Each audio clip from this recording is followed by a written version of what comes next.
something very, very critical, something we need to talk about, and it's future bounce. It's dying, and I'm scared.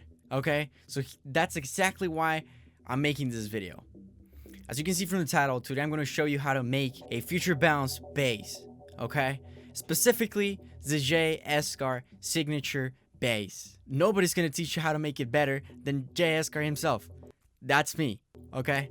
The genre is pretty much dying because, I mean, Spotify is only supporting slap house and stuff, which I'm not arguing about. I'm just saying that there's not that many people making future bounce. So I now have a purpose in life, and my purpose is teaching as many people as possible how to make future bounce the best way possible. Because that's the problem. That's the main problem with future bounce. It's so hard to do.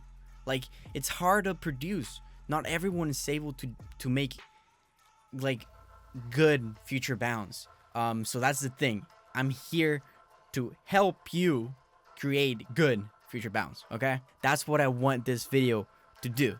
I want you guys to get like super inspired and go ahead and sign all this great amazing music thanks to this tutorial. If we can do that and hopefully revive the genre, I would be able to die happily. Okay, I don't want to make this any longer, so let's just hop right into the computer. We're already here. That was so fast. This is how the bass sounds in my latest song. I'm just gonna play the bass, not the song, without any sidechain. Sounds like this.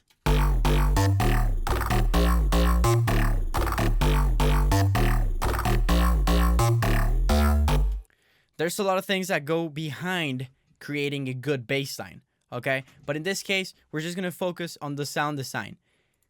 In another day, I'm gonna go in and tell you why I do all of this, but just to make it simpler, if you're making future bounce, you want your bass to bounce, okay? So adding slides and stuff like that, it's crucial for future bounce. But we don't want to talk about that right now. We just want to focus on creating the sound itself. So what do we do first? We open Serum. For the actual song, I did use two VSTs. I did use Silent One for the sub. You can actually see that it's a sub from my Silent One sound bank. If you want to go get it, it's in the description. But that's pretty much it. However, I don't think it's necessary for this tutorial. We just want to create the bass, and then we can create the sub within the actual silent. Okay. So, in order to start, create a note and just leave it looping so you can get the sense while you're making it. Okay.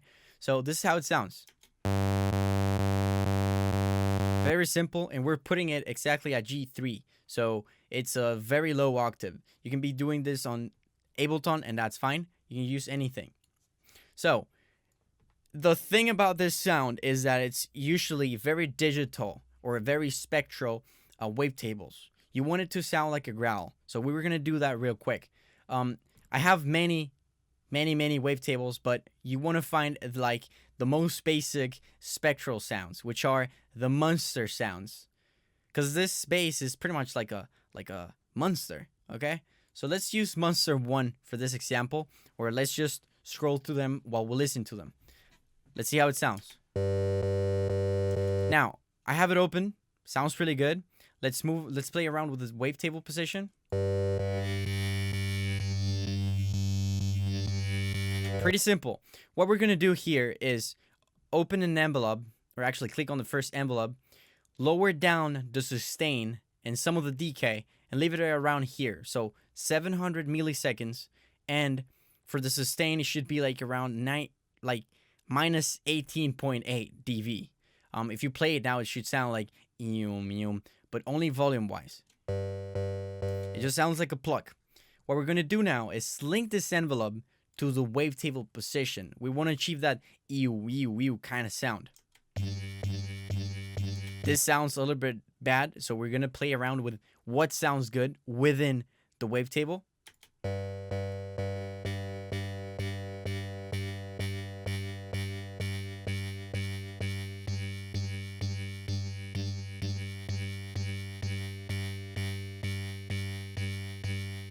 Around here, it sounds good. Just for the sake of the example, you can actually lower the octave 1 down to make it sound a little bit more like robotic. You see? Just by taking it one octave lower, now it sounds better. Now, can we make this better? Yes, we can. And one of the things that I would do normally for this bass lines would be adding a bend minus thing. And normally this just makes it a little bit more like growly. So as soon as you open it, it sounds like this.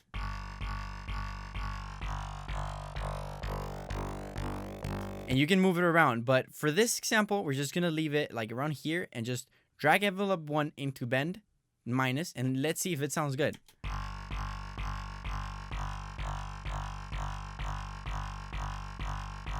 I like the way it sounds like that, so we're gonna leave it like that, okay? Pretty simple. Bass line sounding pretty good. This filter, actually, I don't know why this filter was opened, but this is the filter that we're gonna use. We're gonna use PP12, which you can find on multi. You can click on multi, then go PP12, okay? Normally, it will be off. I don't know what's going on with my computer, but normally it will be off. Now, when you click on PP12, you will be creating 2 resonances. And there's something very, very important here, okay? But in order to explain this, I'm going to have to use my voice. Here's an EQ with my voice. And when I was starting off with Future Bounce, I remember that nobody would make aggressive, melodic Future Bounce. It would just be like someone would do something super aggressive but no melodic, and there would be someone who would make like super melodic but no aggressive. So I wanted to merge that, and I wanted to also add stuff from other genres. So I started doing stuff that people wouldn't do, and that's how Jay Eskar became to be who it was, or who it is. And the idea here was to recreate a growl. And usually whenever you're listening to a growl, there are resonances in the back or around there, around the sound, making it sound like a vocal kind of thing. And that's what I wanted to do. The thing is, you need to understand how resonances work. And in this case, if you open parametric EQ, for example, and you do the exact sound that you want to create, you can get an idea of what to do with filters and stuff like that. It's kind of crazy, but look at the EQ, and this is exactly what I did, okay? This is going to be kind of cringy, but if you do a yo yo yo yo yo yo yo yo kind of sound, you can see that it creates resonances around the low mids going up to the mids, and resonances going from the high mids to the mids. Now, open Serum again. Now that you have the PP here, you want to add a little bit of resonance. I already added some, I'm pretty sure. You want to play around with this cutoff so it can move exactly the same way the EQ was moving, okay?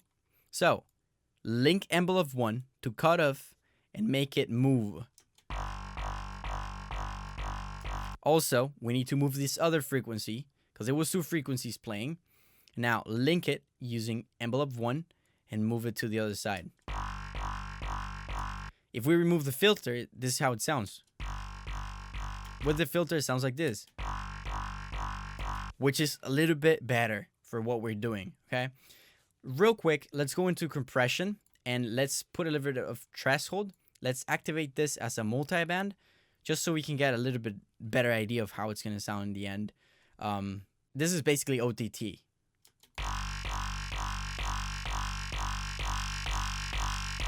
That sounds fantastic. To me, that sounds fantastic. And it's sounding really good as of now. For this, you can basically go ahead and use this bass as it is. But I tend to take it a little bit further and add another wavetable. Again, it has to be a spectral one or some sort of digital sounding thing.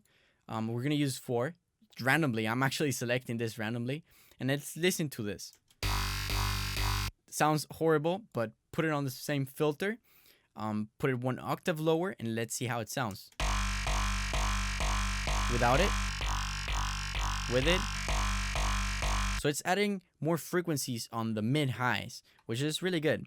But we want to play around with it a little bit more. Let's listen to it by itself.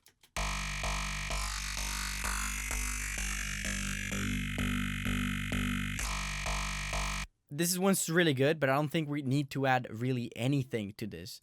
Let's try to add a bend minus.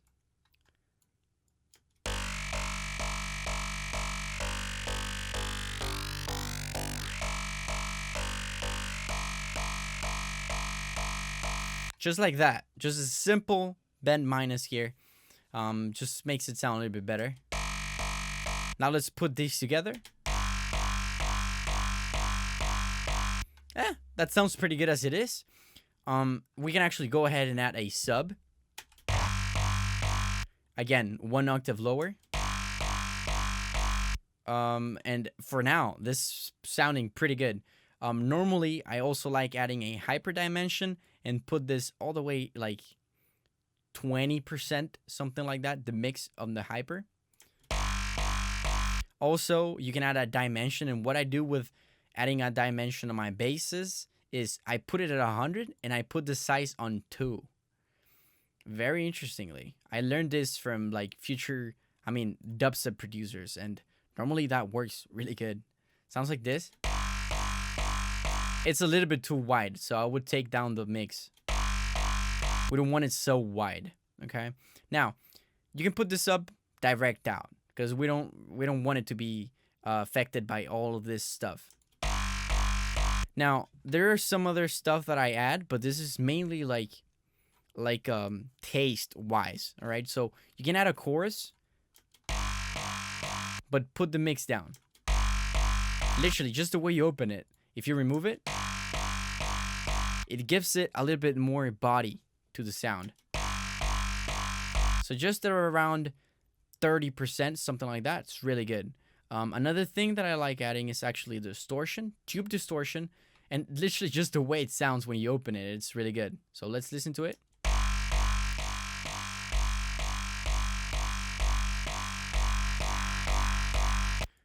So like around 80 or less. And to finish off the sound, this one's crucial. This one isn't taste. You add a filter here. And normally I use the MG Low 24. What you want to do with this is basically make it talk a little bit more. You want it to close down when it's playing. So normally when you drag a envelope 1 to the cutoff, you will see this. So you want to click Shift and then Alt and then left click it. And when you left click it, you will only get it to one side, and that's what we want to do. So when we do that, let's play around with it. Normally something like this is what I like.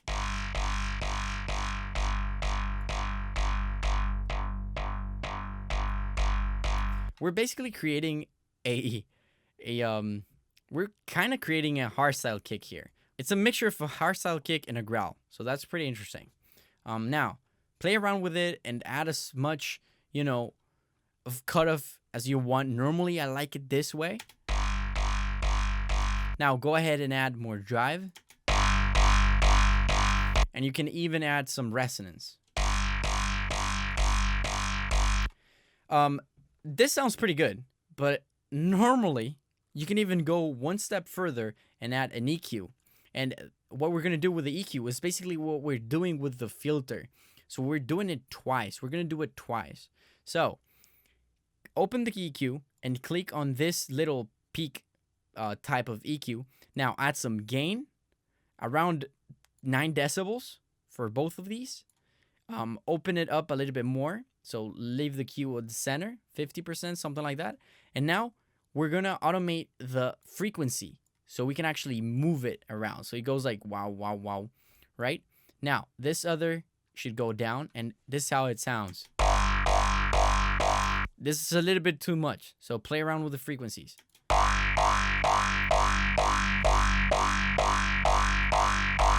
You want to play around with the gain again as well,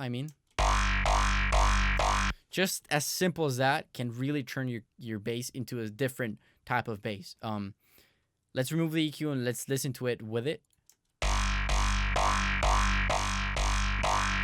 It adds a lot more mids, and that's what we wanted. We want a mid-sounding bass line, okay? Now, the bass line, it's pretty much done.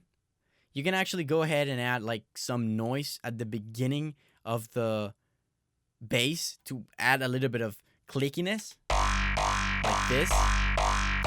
But it's not really necessary. And again, inside Serum, we're pretty much done. What we can do afterwards is normally adding what I like doing is adding a parametric EQ, just the normal one, not a parametric EQ2 or anything, just a normal one, and boosting some of the frequencies. There are actually some presets inside here that are called ah. So I really like the ah first, the A1. Let's listen to it. This sounds like a format effect or format filter, whatever it's called. If you play it, it sounds a little bit more vocal, even more vocal. However, it is too much. So we want to take this down and maybe play around with the frequencies a little bit more. So taking this closer to the other ones. If we remove it, if we add it, I know it's a lot of resonance, but it sounds really good in the end. After adding this, normally you can add a bit crusher as well. For this example, I was using a bit crusher, so let's use a bit crusher. Now, I'm gonna use tall bit crusher for this, and I actually already have all the things. I saved the BSD with all the details on it, so it's usually like a 32-bit depth and also a 12 sample rate. Everything else, there's a little bit of high shelf, and the dryness is not all the way up. I'm just adding a little bit of high frequencies to this, but not as much. Play around with as much as you want, and actually something very important that I forgot. Let me put the melody of the original of the song and see how it sounds. There's something very, very key that I forgot to tell you guys. If we play the melody the way it is, it will sound really weird, and here's why. Let's play it. It sounds horrible. So the problem here is that there is no legato, no portamento. So make sure to go into your file and activate, or like Serum, and activate your mono, your legato, and also take your portamento to like 69%, just for the lulz, okay? Now play it.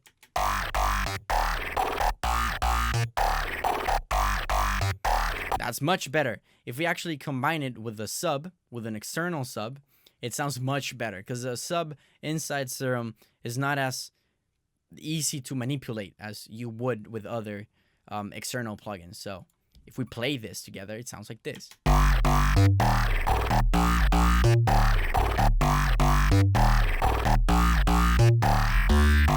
That sounds amazing, and honestly, the possibilities with this are endless. I don't really like the sound of this wavetable. Doesn't matter. You can just use another one, and don't even move anything. Just change the wavetable and see how it sounds. This one sounds much better, and you can actually remove bend minus and see how it sounds. Play around with the wavetable position.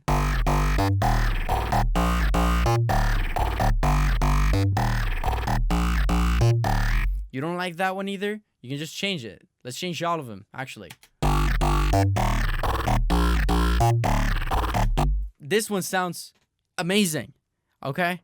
We're not done yet. This is basically, I'm trying to show you exactly what goes through my head, okay? I don't have a, exact way on doing things. I have some rules, the ones that I show you, but normally the magic happens when you just try stuff. No rules, okay? So that's why, for example, here, we changed the wavetables, and now out of a sudden, it sounds fantastic. Without this one, let's see how it sounds. It's like some vocal weird growl, and that's what we wanted. Now, you can even go ahead and make this even better by making the second oscillator 7 semitones higher, so that way it sounds like some future house bass. So add 7 semitones. It should sound good. I'm sorry if it doesn't. Put it 1 octave higher. Now, this is a little bit more, it sounds more harmonic. And if that's what you're going for, do it, okay? I'm giving you guys the possibility to create the best future balance that you can. Again, go ahead and try. Different filters as well are really, really key for making this. Usually the ones on multi are amazing. especially because you can go even more complicated. Right now, we're just making it like vocal-ish, but only with 2 filters. But you can go ahead like and choose weird flanges, weird miscellaneous stuff, and the possibilities are gonna be endless. And trust me, if you learn to do this correctly, it's gonna help you be able to create any other type of sound. Because with this sound design tutorial, you're basically learning like the basics of making a growl, which is crucial. Okay, even though you might not make dubstep, growls are amazing. So yeah, this is how it sounds. Again, let's listen to this. This is so good. You can play around with the levels, yeah.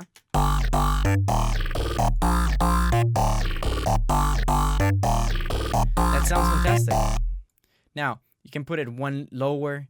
Let's put the semitones at 0.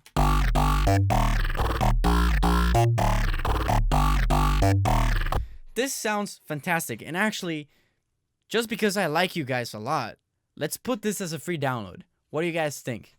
All right. That was it for the tutorial. Hopefully you guys enjoyed. I'll see you maybe this week as well if you guys really like this video. So I can show you guys how to do the leads. All right. And after we've finished with Future Bounds and you guys want me to teach you something about, like, let's say, Slap House, if you want to get those streams, I'm down to help you out. All right.